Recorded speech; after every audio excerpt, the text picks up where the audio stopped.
Hello students, स्वागत है आपका हमारे यूट्यूब चैनल कृषि ट्यूटोरियल्स में। तो आज हम लोग स्टडी करने जा रहे हैं बीएससी एजी फोर्थ सेमेस्टर का एक subject principle of seed technology. तो इस टॉपिक में हम लोग सिर्फ ये देखेंगे कि इसमें सिलेबस में हम लोग को क्या क्या स्टडी करना है।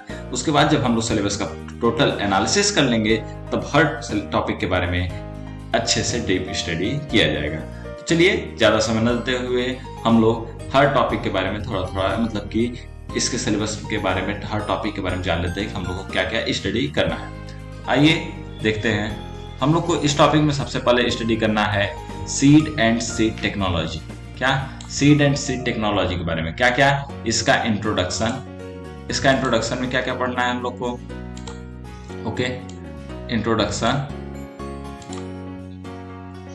डिफिनेशन, उसके डिफिनेशन के बारे में और इसका महत्व, इंपॉर्टेंस। ठीक, इन तीन चीजों को पढ़ना है किसका, सीड और सीड टेक्नोलॉजी का। सीड क्या होता है, इसका इंट्रोडक्शन, डिफिनेशन, इंपॉर्टेंस, और सीड टेक्नोलॉजी क्या होता है, इंट्रोडक्शन, डिफिनेशन और इंपॉर्टेंस। अब उसके बाद हम लोग देखा जाएगा deterioration crop causes of crop varieties and their control. मतलब कि क्रॉप वेराइटीज में कौन कौन से प्रॉब्लम्स होती हैं, उनके वेराइटीज में क्या क्या दिक्कतें होती हैं, उनका कंट्रोल कैसे किया जा सकता है। साथ में मेंटेनेंस ऑफ जेनेटिक प्योरिटी, मतलब जो जेनेटिक प्योरिटी है उसका मेंटेनेंस कैसे करेंगे जब हम लोग सीड प्रोडक्शन कर रहे हैं। मतलब जैसे जब सीड हम लोग किसी क्रॉप का सीड निकालना है, सीड का प्रोडक्शन करना है, तो उसमें जेनेटिक प्योरिटी मतलब उसके जेनेटिक्स में कोई दूसरे का जेनेटिक्स ना मिल जाए या फिर जैसे कोई अलग क्रॉप का क्रॉसिंग ना हो जाए, इसलिए उसका जेनेटिक प्योरिटी हम लोग कैसे मेंटेनेंस करेंगे। साथ में सीड की क्वालिटी, सीड का क्वालिटी देखा जाएगा, सीड की क्वालिटी का डिफिनेशन, साथ में character of seed, quality seeds, good quality seeds मतलब अच्छे क्वालिटी सीड्स के क्या क्या कैरेक्टर होते हैं, चरित्र क्या होने चाहिए। Different class of seed, class मतलब सीड्स के क्लास सीड्स में जैसा कि आपने पहले ही पढ़ा होगा कि फाउंडेशन सीड और अनेक प्रकार के जो सीड्स होते हैं, सर्टिफाइड सीड, दो प्रकार के वैसे मेनली हम लोग यहाँ पढ़ना है, foundation seed and certified seed. उसके बाद हम लोग को पढ़ना है production of important serial, pulses, oil seed, fodder and vegetables. ये कुछ सीड्स का प्रोडक्शन हम लोग को पढ़ना है, किस हिसाब से इन सभी का प्रोडक्शन किया जाएगा। मतलब सीरियल अनाज वाली फसलें, दाल वाली फसलें, ऑयल सीड्स तिलहन फसलें, चारा वाली फसलें और सब्जी की फसलों के बीज का कैसे हम लोग प्रोडक्शन किया जाएगा। फिर सीड का सर्टिफिकेशन, सीड का जो सर्टिफिकेशन मतलब गवर्नमेंट एजेंसीज के द्वारा होता है, तो उसका सर्टिफिकेशन कैसे कराया जाएगा। सर्टिफिकेशन में कितने फेज होते हैं, उसके फेज के बारे में, उसके प्रोसीजर के बारे में, कैसे कार्य होता है। फिर फील्ड इंस्पेक्शन, फील्ड की जानकारी मतलब फील्ड में जाकर के पता करना, ये सब चीजें। कुछ सीड एक्ट, गवर्नमेंट के द्वारा सीड एक्ट बनाया गया था, सीड एक्ट इन्फॉर्मेंस कब लागू हुआ, ये चीजें पढ़ना है।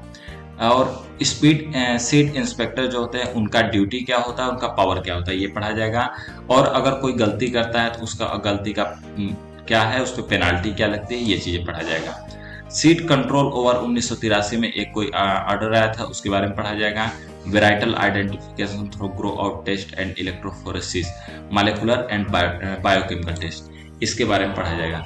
मतलब कि ये टॉपिक है इलेक्ट्रोफोरेसिस से, मॉलिक्यूलर से और बायोकेमिकल टेस्ट से हम लोग को वेराइटल आइडेंटिफिकेशन कैसे किया जाएगा। अगला पढ़ेंगे हम लोग detection of genetically modified crop. मतलब जैसे कुछ जेनेटिकली जीएमओ क्रॉप होते हैं, जैसे कि बीटी कॉटन होता है, तो उसके बारे में उसका डिटेक्शन कैसे किया जाएगा।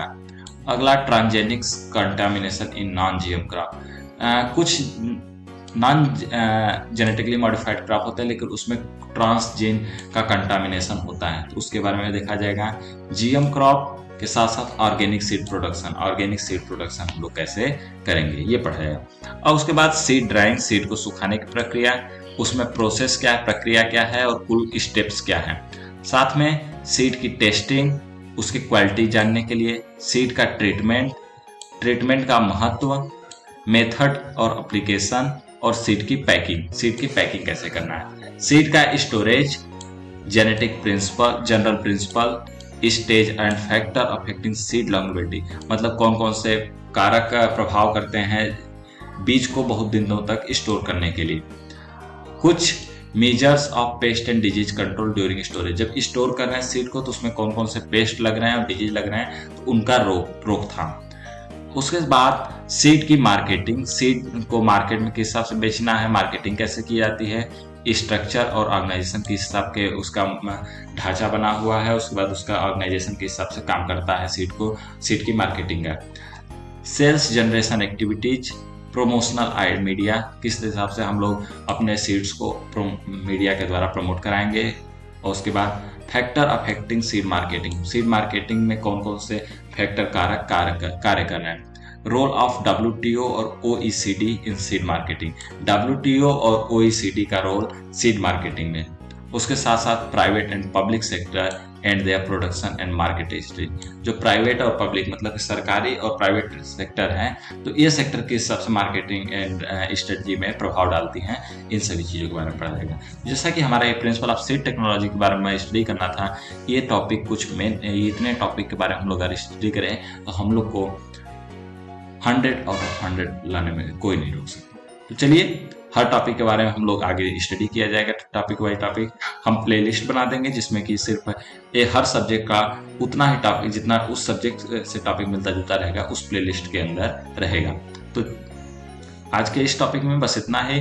अगले टॉपिक में हम लोग मिलेंगे अगले नए सिलेबस या फिर नए टॉपिक के साथ। धन्यवाद। इसी के साथ साथ हैव अ नाइस